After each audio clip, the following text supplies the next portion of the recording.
ಸಾಹಿತ್ಯದಲ್ಲಿ ಬಹಳ ಚೆನ್ನಾಗಿ ಬಳಕೆಗೊಂಡಿದೆ.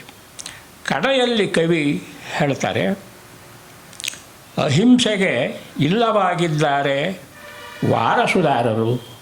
ಇದು ಧ್ವನಿಪೂರ್ಣವಾದಂಥ ಮಾತು. ಈಗ ಎಲ್ಲರೂ ಸರದಾರರಾಗಲು ಬಯಸ್ತಾ ಇದ್ದಾರೆಯೇ ಹೊರತು ಅಹಿಂಸೆಗೆ ವಾರಸುದಾರರಾಗುವುದಕ್ಕೆ ಯಾರ ಬಯಕೆಯೂ ಇಲ್ಲ. ಇದು ಇಂದಿನ ದುರಂತ. ನೀಗೂ ರಮೇಶ್ ಅವರು ಕವಿ ಮಾತ್ರವಲ್ಲ, ಒಂದು ಬಗೆಯ ಕಾವ್ಯಮೀಮಾಂಸೆಯ ಎಳೆಯನ್ನು ಕೊಟ್ಟಿದ್ದಾರೆ. ಅನುದ್ದಿಷ್ಟವಾಗಿ ಮಿಂಚಾಗಿ ಬಂದು ಹೋಗುವ ಕಾವ್ಯಧಾರೆಯ ಸಾಲುಗಳನ್ನು ಹಿಡಿದಿಟ್ಟಿರುವುದಕ್ಕಿಂತ ಕೈತಪ್ಪಿ ಹೋದವುಗಳೇ ಹೆಚ್ಚು. ಇದು ಗಮನಾರ್ಹವಾದಂಥ ಮಾತು. ಎಲ್ಲ ಕವಿಗಳ ಸಮಸ್ಯೆ ಇದು. ಈ ಸಂದರ್ಭದಲ್ಲಿ ನನಗೆ ಬೇಂದ್ರೆಯವರ ಒಂದು ಕವನ ನೆನಪಾಗ್ತದೆ.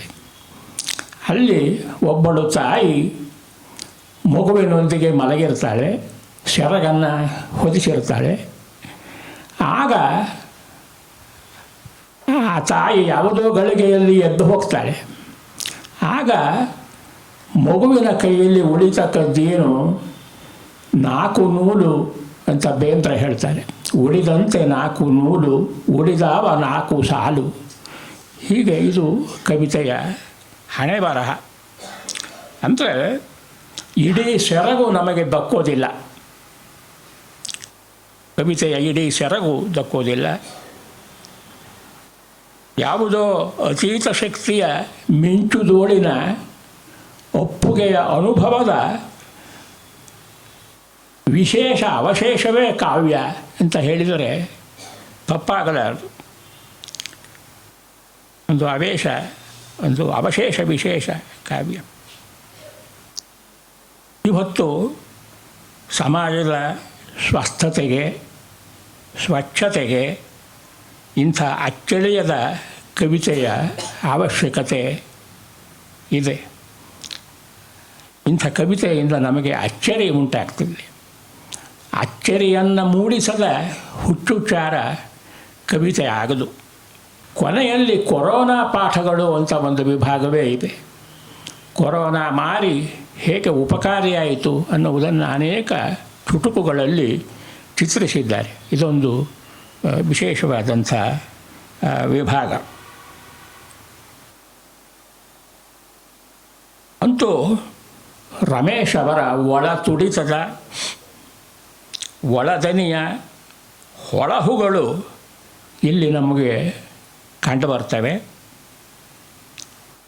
ಬೆಳಕಿನ ಪುಂಜವನ್ನು, ಬೆಳಕಿನ ಒಂದು ಪಂಜನ್ನು ಕವಿ ನಮಗಿಲ್ಲಿ ಕೊಟ್ಟಿದ್ದಾರೆ.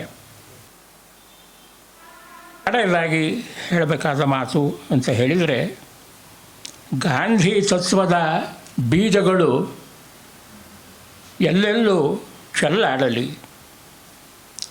ಗಾಂಧಿ ಮರ ತನ್ನ ಮೂಲಕ ಅಮರವಾಗಲಿ ಎಂಬುದಾಗಿ ಹಾರೈಸಬಹುದು. ಮರ ಅಮರ. ಅದಕ್ಕೆ ನಾನು ಹೇಳಿದ್ದು, ವೃಕ್ಷಕ್ಕೆ ಈ ಶಕ್ತಿ ಇಲ್ಲ, ಮರಕ್ಕೆ ಈ ಶಕ್ತಿ ಇರತಕ್ಕದ್ದು.